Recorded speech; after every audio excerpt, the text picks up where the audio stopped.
Ya kalau kita lihat pergerakan IHSG di sepanjang hari ini ya Chef, lagi-lagi bergerak cukup volatile, sempat dibuka cukup percaya diri begitu ya, bahkan sempat menyentuh highest levelnya di 7.108, yang mana ini highest levelnya dalam sepekan terakhir, tapi nyatanya penguatan IHSG ini tidak mampu bertahan sampai penutupan perdagangan hari ini.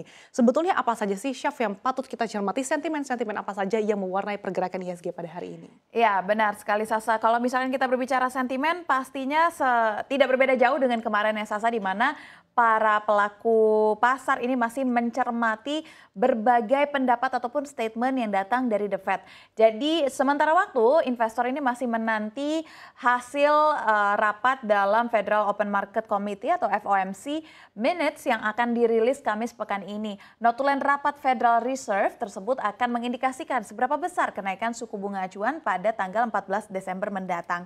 Dan hari ini juga jam 11 malam Sasa, investor juga akan menantikan pidato dari Presiden The Fed St. Louis James Bullard yang akan menyatakan ataupun memberikan informasi lebih dalam lagi terkait kebijakan Bank Sentral ke depannya. Dan Senin pekan lalu, maksud saya Senin kemarin Sasa, di mana Presiden Fed Cleveland, Loretta Mester, ini juga menegaskan bahwa kenaikan suku bunga akan berlanjut, tetapi mungkin lebih kecil ke depannya. Nah, statement-statement ini sebenarnya yang masih membuat investor nih cenderung wait and see dan juga mencermati apakah The Fed ini akan semakin agresif atau tidak ke depannya.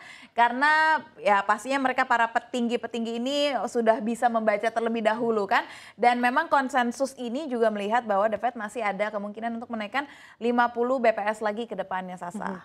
Ya kalau misalkan kita lihat juga selain dari sentimen dari bursa saham Wall Street, terutama dengan sentimen kebijakan moneter dari The Fed begitu ya, yang kemungkinan diperkirakan akan tetap menaikkan suku bunga acuan hingga 50 basis poin, meskipun sebetulnya ini masih bisa dikatakan cukup agresif ya, tapi at least ini cukup lebih rendah dibandingkan dengan proyeksi-proyeksi sebelumnya hingga 70 basis poin, karena memang tujuannya balik lagi untuk merendahkan inflasi sampai target 2%. Nah, tapi ini lagi-lagi sentimen di China sebagai negara dengan perekonomian terbesar kedua tentu saja juga mempengaruhi perekonomian global dengan pembatasan kebijakan net zero COVID-19 ini seperti apa? Iya betul sekali, bukan hanya sebagai negara dengan perekonomian terbesar, tetapi juga mitra dagang terbesar Indonesia juga. Jadi apapun yang berlaku ataupun kebijakan apapun yang berlaku di China itu pastinya akan membawa dampak kepada Indonesia. Dan investor kini dikhawatirkan dengan kondisi China yang akan kembali meningkatkan pembatasan COVID-19 setelah melaporkan adanya kematian. Yang terbaru di mana Senin kemarin maksud saya, dilaporkan 2 lansia ini dikabarkan meninggal dunia. Walaupun meninggal dunia ini karena COVID dan juga karena adanya komorbid itu sendiri ya. Dan Beijing juga udah mulai menutup taman dan museumnya, tepatnya di hari ini saat kasus COVID-19 meningkat di beberapa wilayah China.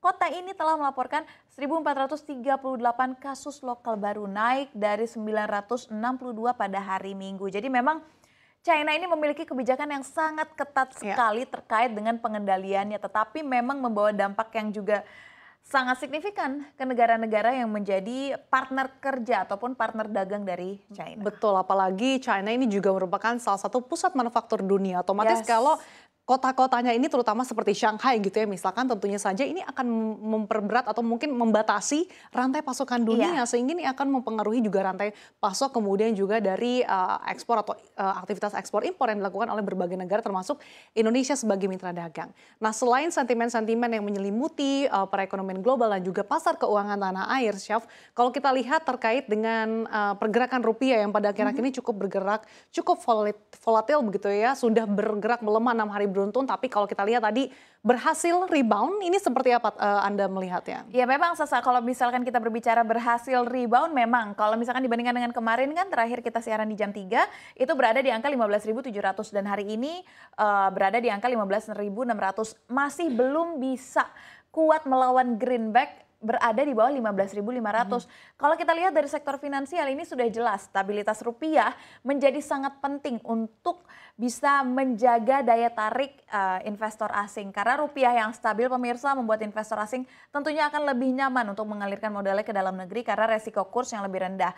Dan lemahnya rupiah ini juga berdampak ke beberapa emiten di lantai bursa yang juga terpapar resiko negatif, utamanya adalah emiten-emiten yang memiliki katakanlah investasi dari luar negeri ataupun utang luar negeri, lalu juga bahan baku impor dan sebagainya. Dan kalau kita lihat juga Gubernur Bank Indonesia ini juga tetap optimis ya, meskipun ada Ya. kondisi seperti ini dia juga tetap optimis bahwa nilai tukar ini akan kembali menguat dalam waktu dekat.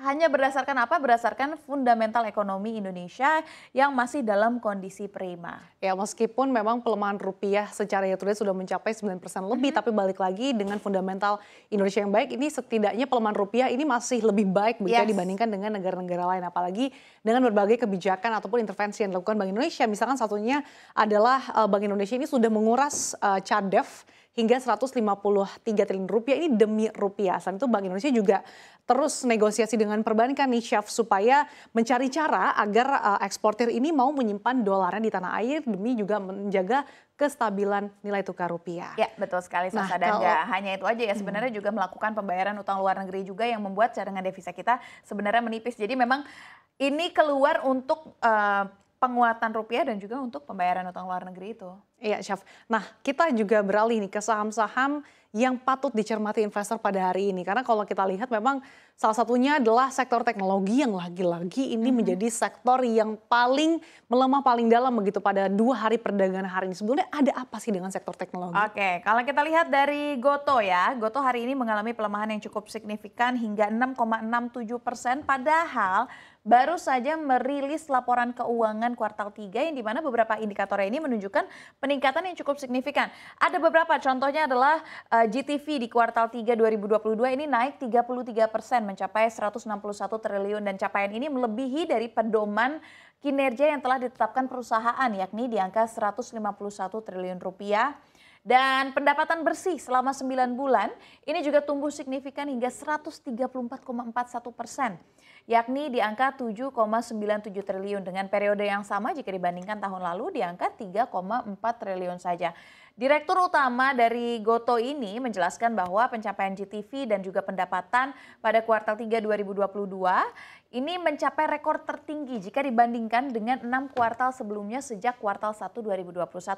Meski Sasa ini yang menjadi catatan juga, meski adanya peningkatan ataupun laporan kinerja yang baik ini, tetapi Goto menjadi salah satu startup ataupun perusahaan yang kemarin ini juga melakukan PHK.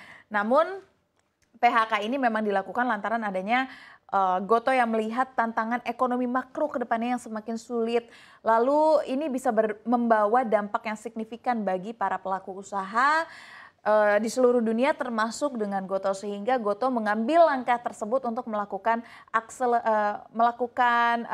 upaya agar bisnisnya ini bisa menjadi sehat secara finansial ataupun mandiri dan tumbuh secara jangka panjang. Iya, Chef, menarik kalau kita cermati saham GoTo, meskipun tadi Anda sebutkan bahwa secara pendapatan mungkin sebetulnya tumbuh secara impresif gitu ratusan persen. Tapi balik lagi, kalau kita akumulasi dalam 9 bulan terakhir, sebetulnya ini GoTo masih mengalami kerugian bahkan membengkak begitu 32%.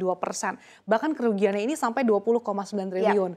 Memang kalau kita lihat ini beban operasional yang lagi-lagi menjadi beban bagi saham GoTo ini sendiri. Karena salah satu upaya yang dilakukan oleh GoTo ini memang juga yang cukup menjadi perhatian, yaitu merampingkan atau efisiensi PHK karyawan hingga 12% gitu ya Chef ya. Nah selain GoTo, sama apa lagi nih yang dicermati oleh investor pada hari ini? Nah kalau yang beberapa yang akan saya sampaikan ini adalah saham-saham yang sebenarnya valuasinya mini nih, kecil-kecil tetapi atraktif banget di perdagangan hari ini. Yang pertama saya akan coba jabarkan adalah Sini ya, PT Singaraja Putra Tbk atau Sini yang pada perdagangan sesi 1 ini sudah arah alias melesat 25%. Nah faktor pendorongnya adalah adanya sebuah perusahaan yang membeli saham Sini, yaitu PT Autum Prima Indonesia dengan tujuan investasi dengan kepemilikan langsung saham. Dan sebagai informasi juga Sasa dan juga pemirsa bahwa Sini ini bergerak dalam bidang jasa akomodasi, lalu penginapan yang dikelola ini mungkin Sasa juga tahu ya adalah El Imperial Singaraja yang berlokasi di Lipo Cikarang. Dan Sini ini juga menawarkan jasa penginapan seperti kamar hotel, kos-kosan, dan apartemen, dan juga masih banyak lainnya. Gak cuman Sini aja yang juga gesit atraktif hari ini dan masuk ke dalam jajaran top gainers, bahkan sampai dengan penutupan perdagangan berada di posisi ketiga itu Baja. PT Sarana Sentral Bajatama Tbk terpantau ini sudah melejit nyaris 16% pada perdagangan sesi 1 saja ya. Dan ditutup melejit 11,25% sampai dengan akhir perdagangan.